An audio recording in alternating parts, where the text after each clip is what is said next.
ready for some Pats trades, Keith? Pats trades. Whoa, what a day. Fast and furious yesterday. Woo! Hey, save the good stuff for our show, would you? Those are some wild trades. Yeah, they all broke pretty late, I guess. Yeah, they kind of did. But next year, they might own that 6th round. They might have that whole 6th round all to themselves. Well, the 7th round is going to be pretty lacking after all They're these not gonna pick have a lot of swaps. 7th round, They punted on the 7th round. So you turn the draft off early this year. You just got to stay through 6 rounds.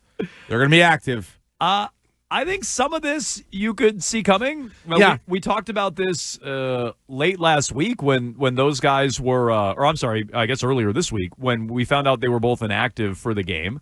And I would say a similar thing about A.J. Brown. Like, I think that's a fake hamstring injury. He was inactive right before the trade deadline. They have a bye week this week, meaning Philly.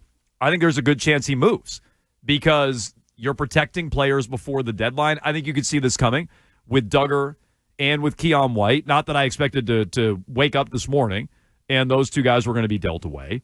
But the Patriots have sent Kyle Duggar to the Steelers. The Steelers apparently loved the Patriots safety play last year. They're like, oh, we want guys that can't cover. They were all Send them our way. New England gets a 2026 6th-round pick and a 2026 7th-rounder for Kyle Duggar, who lost his starting role. Ian Rappaport has added that the Patriots are paying most of the $5.4 million that's left on Duggar's original deal. Oh, good.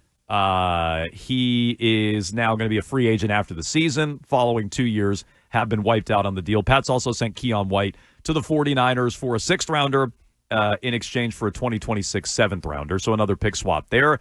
Your thoughts, Keith, on those guys out, your thoughts on why the Patriots are subtracting, of all things, and whether or not we're actually going to see them add. Well, first of all, I hope they add, and I think that they will add. We can get to that part after. I would just say it was sort of delayed, right? Like, we had talked about Kyle Duggar throughout camp about how he had gotten pushed all the way down the depth chart, and then the next thing you know, he's playing in the final preseason game, and we're like, oh, he's going to get cut, or maybe traded, but probably cut. Talking about Duggar, and then it was Peppers. And so my takeaway then was both guys were told their role is going to be reduced. Peppers had a problem with it. Duggar's like, okay, like, you're still paying me. I'll play. I'll go out there and play. And so they kept him around, but he was never part of the long-term plans at all. And you saw by his playing time this year, he wasn't really much of a factor. It's pretty amazing when you look in here. It's Mike Vrabel's first year, and you look at the offense and the defense, and you say leftover players that played for Mayo and or Belichick. On offense, it's May, Ramondre, Hunter Henry, and Onwenu. That's pretty much it. That's basically it, yeah. Defense, it's Barmore, Gonzo, and Marcus Jones. Is that it? Maybe Ellis. Oh, Ellis, our guy. Oh, yeah, good one. Yes, how can we forget? Yeah, right.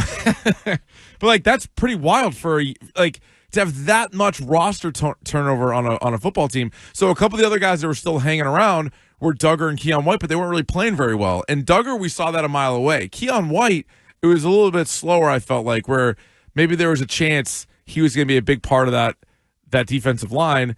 And then Chasen he popped from day one at camp. And I kept waiting for that to kind of fizzle out. And it hasn't. And that's just sort of carried over into the season. Landry's been good. And Keion White, who has a lot of potential, I think people were excited about the draft pick, and he flashed at times.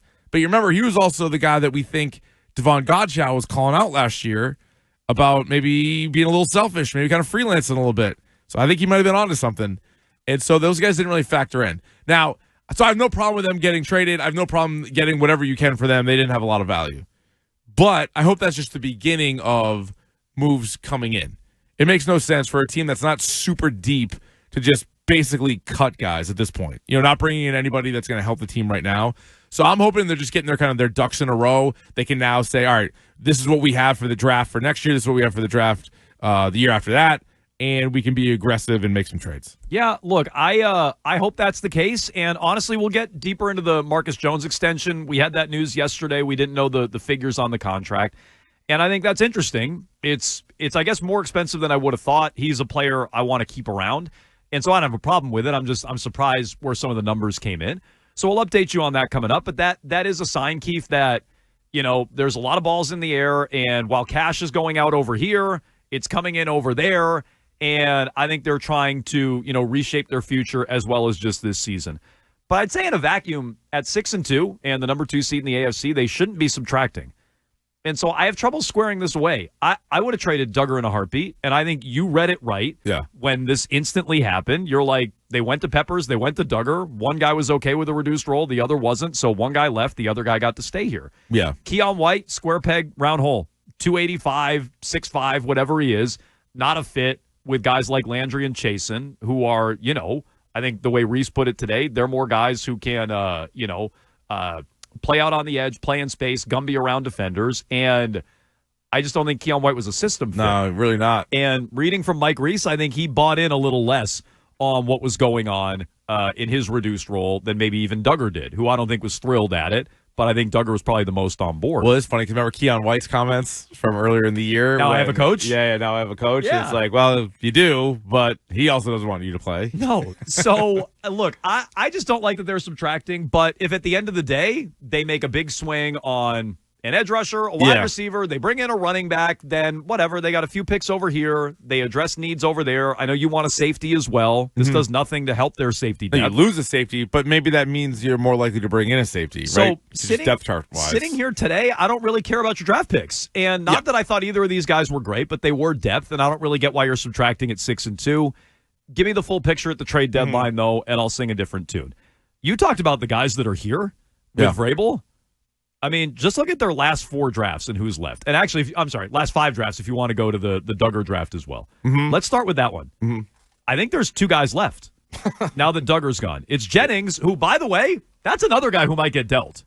When he flashed to the game on Sunday, I'm like, oh, yeah, Jennings. I was like, okay. Well, and they just signed a kid from who used to play for Vrabel in Tennessee. I think they have like some other roster moves that are in the works. So we'll see if Jennings isn't another guy subtracted. But I think right now it's Jennings and Onwenu from 2020. I think that's it. Yeah. Onwenu, I mean, at least you got a good one there in Onwenu. I mean, 6th-round pick. You took a ton of guys over him that all were gone pretty quickly. So your 2020 draft is gone. Yep. But it's Big Mike. It's 5 years ago. Okay. Yeah. I guess. So let's go to 2021. All right, that's gonna be better. I think there's 2 guys left. Yeah. Barmore, good. Stevenson, He has his moments. And I think that's it. Yeah. Go to 2022. I think it's just Marcus Jones. It is for sure just Marcus Jones. Good player. Yeah, he's nice. Extended him. Yeah. 2023, they actually have some players left over from that.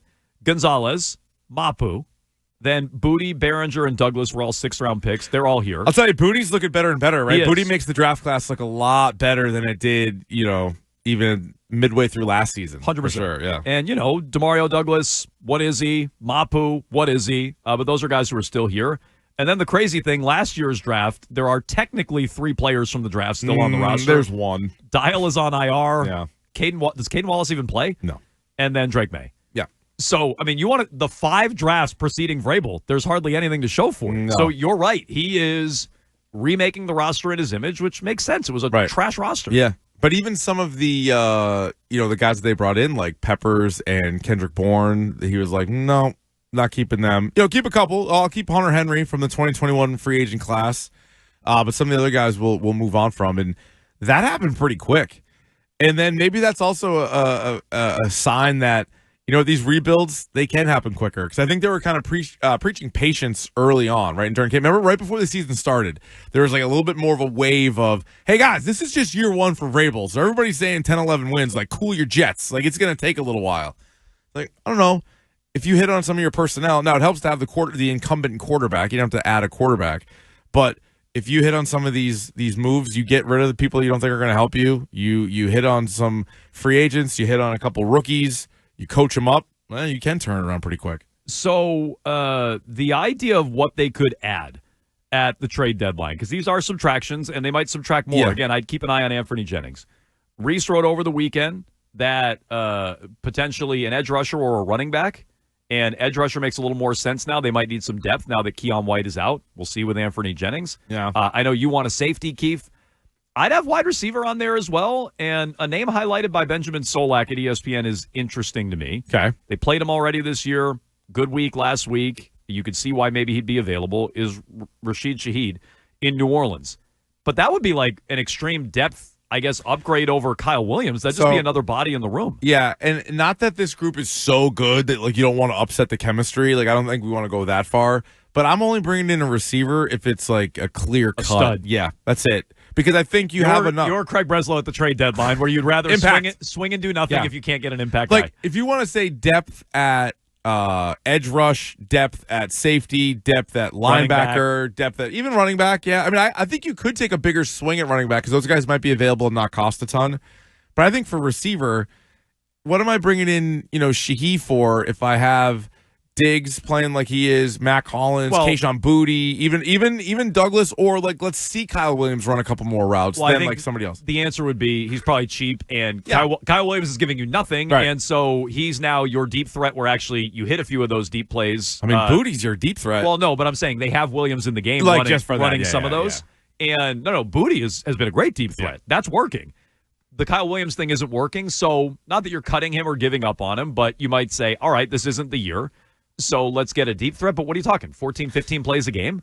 That's a real depth receiver. And I'm with you. I don't think that's the type of swing they necessarily need to make. Did you see another one of these deep ball stats that was making the rounds yesterday? It's one of those like charts, so it's like hard to read it. But so I forget, it was one of these stat guys put it out there.